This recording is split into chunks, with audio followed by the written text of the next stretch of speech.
పరమేశ్వరుడు అంటే చాలా గొప్పవాడు అనుకుంటున్నావేమో.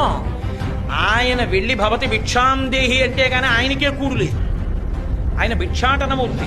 అన్నపూర్ణమ్మ దగ్గరికి వెళ్ళి భవతి భిక్షాందేహి అని నిలబడితే అన్నపూర్ణమ్మ గంటితో వడ్డిస్తూ ఉంటుంది.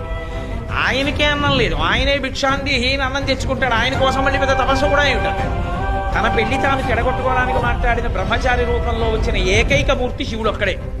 పరమేశ్వరుడు చేతకానివాడై వెళ్ళి ఆవిడ దగ్గర భిక్షాటన చేయలేదు. ఆవిడంత చేతకానివాడని నువ్వు వచ్చి భవతి భిక్షాందేహి అంటే అన్నం పెట్టననేటంతటి వేళ అంత అహంకారంతో ప్రవర్తించే స్త్రీ ఆవిడ కాదు. ఎందుకు నిలబడ్డాడో తెలుసా అండి ఆయన?